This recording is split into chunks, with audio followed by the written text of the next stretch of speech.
Bismillahirrahmanirrahim. Assalamualaikum warahmatullahi wabarakatuh.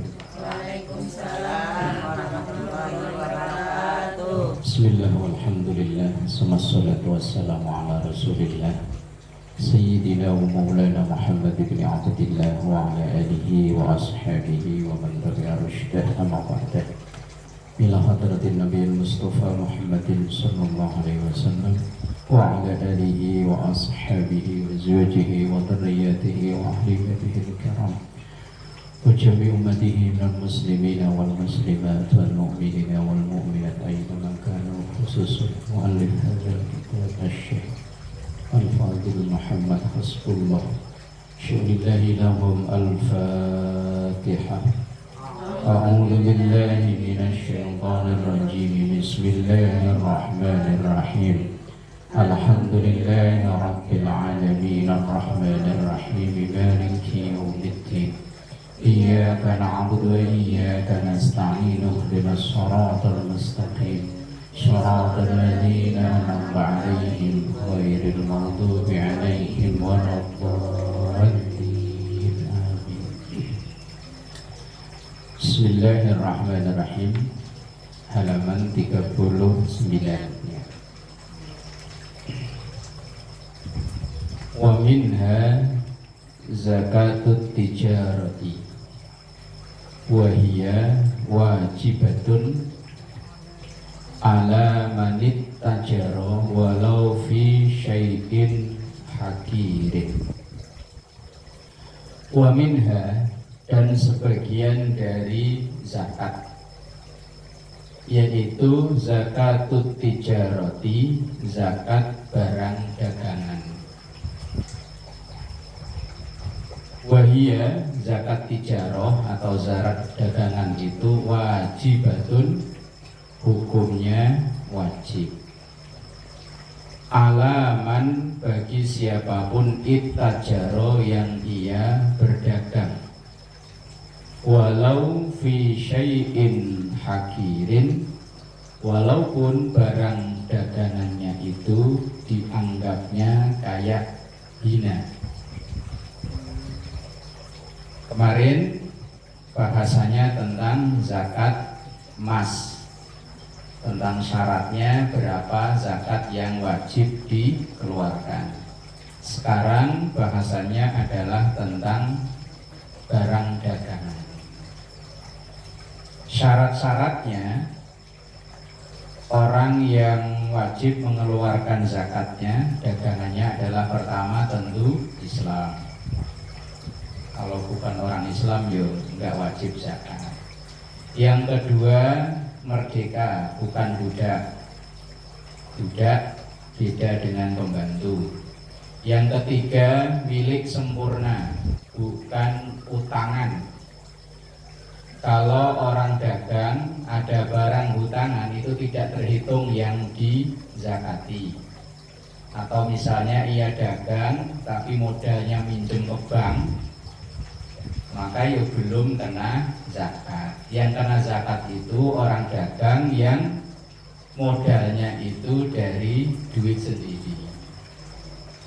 Atau misalnya ia dagang modalnya paro-paroan, sebagian duit sendiri, sebagian minjem ke bank, maka yang dihitung untuk dikeluarkan zakat itu yang duit sendiri, yang pinjaman itu tidak wajib dizakati.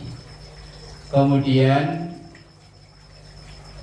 syarat yang keempat, satu nisab. Satu nisab itu batas ukuran minimal.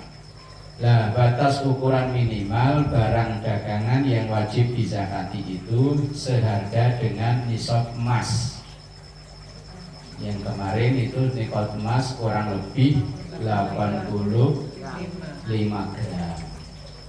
Nah, kalau barang dagangannya itu sudah senilai atau seharga dengan harga emas kurang lebih 85 gram itu, maka wajib dikeluarkan zakatnya. Kemudian yang kelima, haul. Syarat yang kelima, haul. Haul itu artinya 1 tahun kepemilikan. Setelah 1 tahun kepemilikan, maka ia wajib mengeluarkan zakatnya. Wa yuqawwimu bida'atahu, wa yuqawwimu, dan ia menghitung bida'atahu, barang dagangannya. Yang dihitung itu barang dagangannya ya, umpama kayak warung, umpama buka warung. Nah, yang dihitung kena zakat itu barang yang memang untuk dijual. Kalau barang yang tidak untuk dijual, apalagi untuk dikonsumsi dimakan, maka itu tidak dihitung kena zakat. Misalnya kalau orang warung yo modal, walaupun misalnya modal awal dia umpama 100 juta, tapi kan 100 juta itu bisa dirupakan umpama warung kayak Pak Satam gitu ya umpama. Kan bisa dirupakan kulkasnya. Lah kulkas kan enggak untuk dijual, maka dia enggak dihitung. Kulkasnya, lemarinya, atau etalase, atau alat-alat itu kan tidak untuk dijual, maka itu tidak masuk terhitung yang 1 nisab itu enggak. Yang terhitung itu adalah barang yang dijual. Kalau untuk dikonsumsi atau untuk alatnya, maka itu tidak dikenai zakat. Inda akhiril hauli, ketika akhir tahun. Misalnya ia memulai dagang tanggal 1 Januari, maka nanti ia mengeluarkan zakat ya 1 Januari lagi. Itu pun kalau sampai 1 nisab. 1 nisab itu umpama ya, dia alat sudah ada. Alat itu misalnya kayak freezernya, kulkasnya, etalasenya sudah ada. Itu tidak dihitung. Yang dihitung itu barang yang muter, yang pokoknya yang calon dijual. Kalau kulkasnya nggak dijual kan ya, kecuali kalau udah mau tutup udahan nggak buka warung lagi. Nah itu bukan urusan itu. Yang barang-barangnya yang muter, pokoknya barang yang muter, umpama dia modal awal yang untuk beli barang, untuk modal barang dagang umpama 50 juta umpama. Nah kalau 50 juta itu kan belum masuk nisab. Lah umpama setelah setahun ternyata ada keuntungan. Setelah setahun, umpama 1 Januari buka, ia modal 50 juta untuk beli beras, beli telur, beli macam-macam yang untuk dijual itu. Setelah setahun dihitung-hitung, umpama kok nyampai 80 umpama 80 juta. Nah maka yang ditunaikan zakatnya modal awal berarti tadi 50, terus jadi 80, maka keuntungannya berarti 30. Lah total duitnya umpama 80 juta, umpama 80 juta itu sudah sampai 1 nisab, maka yang dikeluarkan zakatnya adalah 2,5% dari keuntungan itu. Berarti 30 juta, 2,5% dari 30 juta. Berapa itu? Yang kita hitung-hitungan ini. Hitung dewek lah, pokoknya ntar kalau buka warung, belum buka warung ya. Ini yang punya warung, yang pakai kalkulator. Pokoknya 2,5% dari 30 juta itu yang dikeluarkan zakatnya. 2,5% itu kalau dikonversi itu 1/40. Berarti kalau 30/40 berarti 3/4, sekitar 750 ya. Oh iya, ini yang buka kalkulator dulu. Yang dari keuntungan umpama 30 juta keuntungannya. Nah, yang dikeluarkan zakatnya 2,5% dari 30 juta itu berapa? 30 juta Ustaz. Iya. Kurang 2,5%. Bukan, pokoknya 2,5% dari 30 juta. Atau cara ngitung gampangnya 30 juta 1/40. Atau 30 juta dibagi 40, 750.000 itu yang dikeluarkan zakatnya setiap tahun. Itu kalau keuntungannya 30 juta. Kalau keuntungannya lebih dari itu ya tinggal hitung. Nah itu yang dikeluarkan zakatnya per tahun. Lah umpama per tahun kok segitu-segitu aja 50 tetap 50, ya nggak wajib keluar zakat. Wong belum sampai 1 nisab. Yang dikeluarkan 1 nisab itu adalah yang dikeluarkan zakatnya itu yang sampai 1 nisab. Bimasturiyat bihi, dengan barang yang ia beli. Berarti pokoknya yang ia beli tapi tujuannya untuk dijual lagi. Kalau tujuannya untuk dimakan, tujuannya untuk beli alat, ya tidak. Fa'in balagot bihi nisaban, kalau sampai 1 nisab, zakah maka wajib dikeluarkan zakatnya. Birubu'il usyuri, dengan tadi itu loh 1/40. Rubu'ul usyur itu 1/40. Kalau gampangnya ya 2,5% itu loh. Tapi ngitungnya kan lebih gampang 1/40 ya. Tadi kan umpama keuntungan 30 juta dibagi 40 ketemunya 750. Nah kalau keuntungannya 40 juta gampang, per 40 berarti ya 1 juta per tahun. Itu zakat mal. Beda dengan zakat fitrah lagi. Cuman kadang di kita itu kan ngitung jelibet gitu kan males ya. Iya, tambahin aja 1 juta. Iya, jelibet itu kan males ya. Apalagi barang dagangan. Tapi kalau orang dagang yang asli kan tahu ya. Iya, Kalau gaji per bulannya ngeluarin zakat itu boleh nggak Pak? Nah kalau gaji nanti bahasanya beda lagi. Karena gaji itu di zaman Rasul kan belum ada. Nah maka gaji itu adalah ijtihadiyah. Ijtihadiyah itu artinya sesuatu yang belum ada di zaman Rasul, kemudian setelah belakang-belakang ini ada. Karena dulu kan nggak ada sistem gaji, belum ada. Nah maka ijtihadiyah. Kalau memang makanya kadang profesi kan hitungannya ya. Iya, Profesi, zakat profesi. Zakat profesi itu masih diperdebatkan. Apakah profesi itu wajib mengeluarkan zakat? Padahal gaji sebulan 10 juta umpama ya, gaji sebulan 10 juta. Lah kalau mengeluarkannya nunggu setahun, apakah dalam setahun itu duitnya ngumpul sejumlah emas 85 gram? Buat kebutuhannya banyak. Entek gue mangan, habis buat makan aja. Ya mungkin yang orang yang punya profesi yang apa itu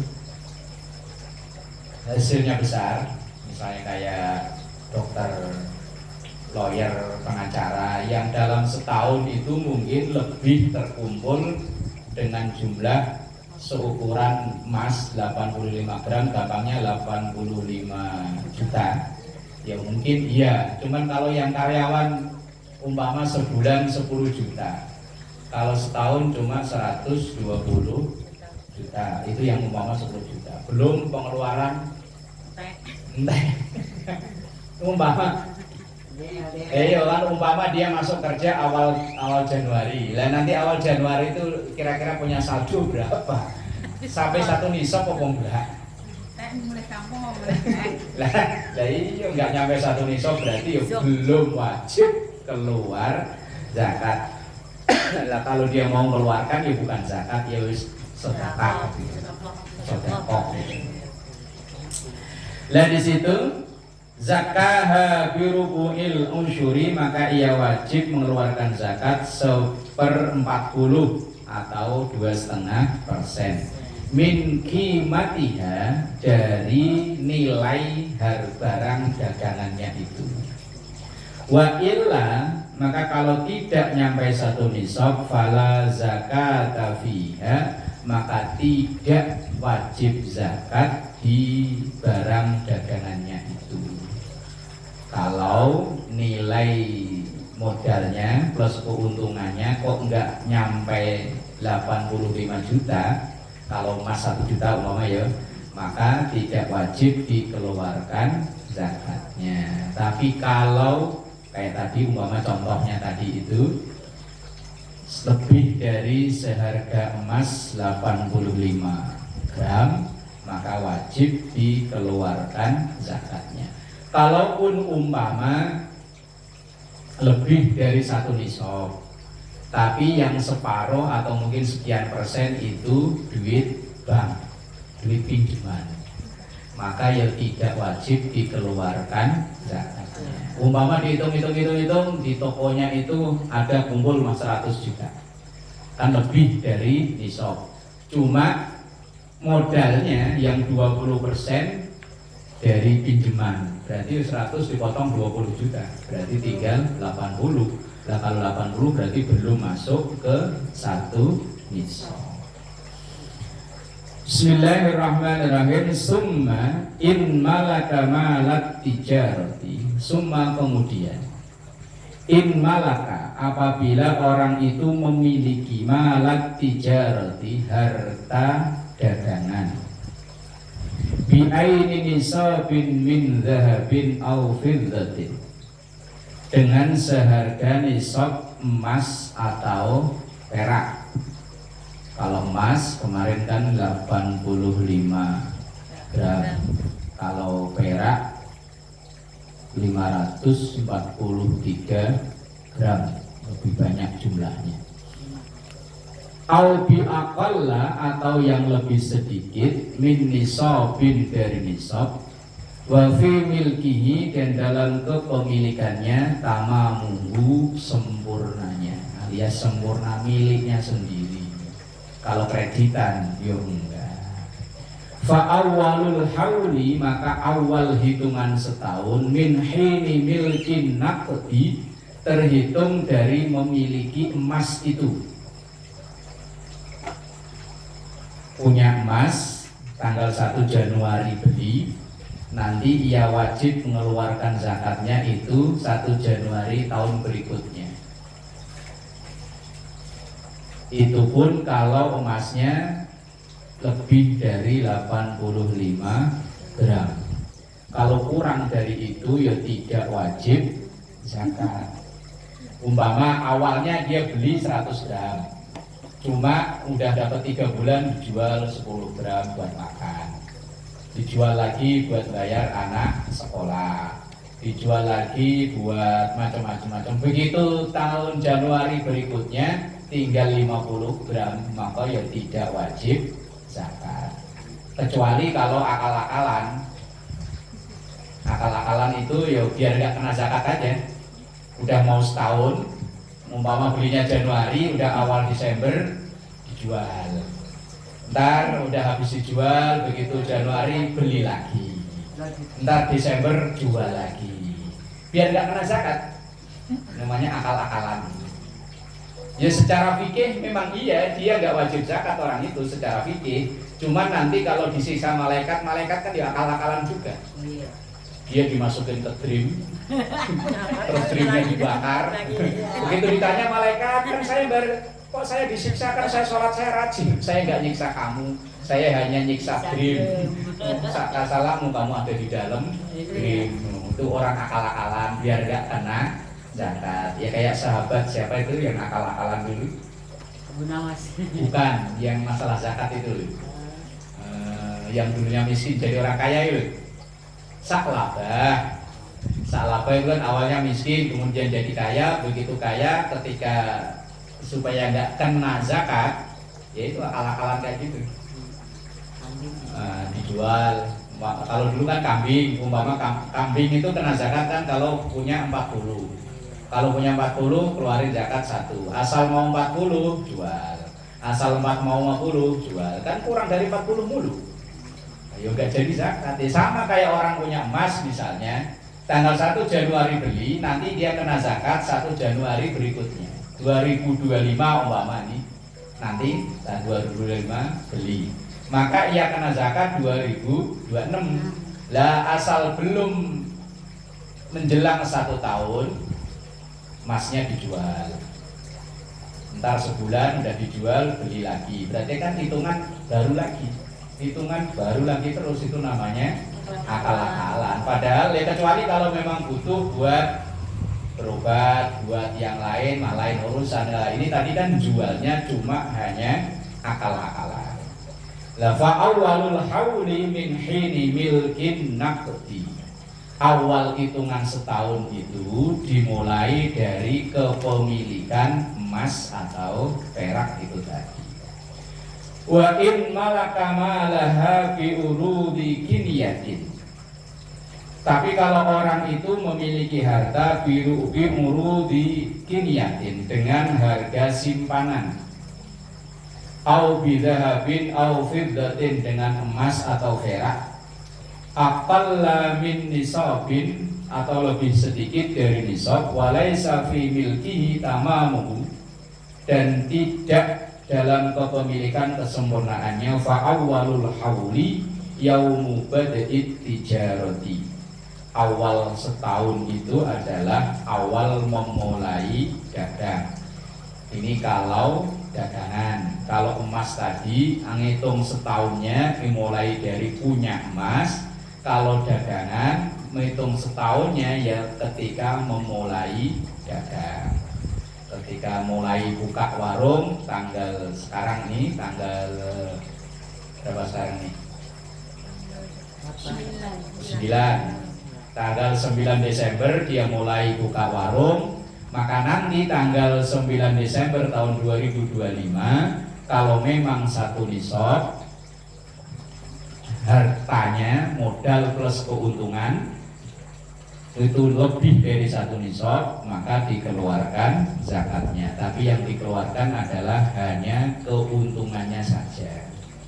Kalau awal modalnya 70, nah kemudian setelah setahun kok dihitung-hitung barang dagangannya nyampe 100 juta maka yang dikeluarkan zakatnya hanya 30 juta.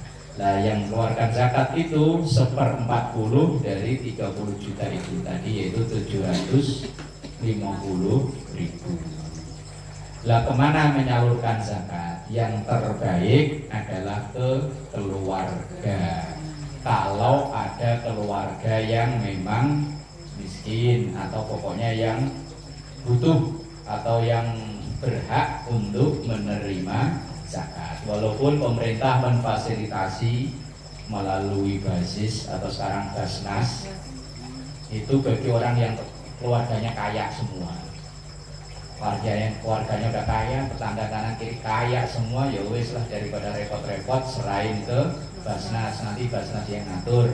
Tapi kalau kita tetangga kanan kiri saudara banyak yang butuh, ya wis mendingan langsung per tahun itu dikeluarkan zakatnya. Wallahu a'lam bishawab.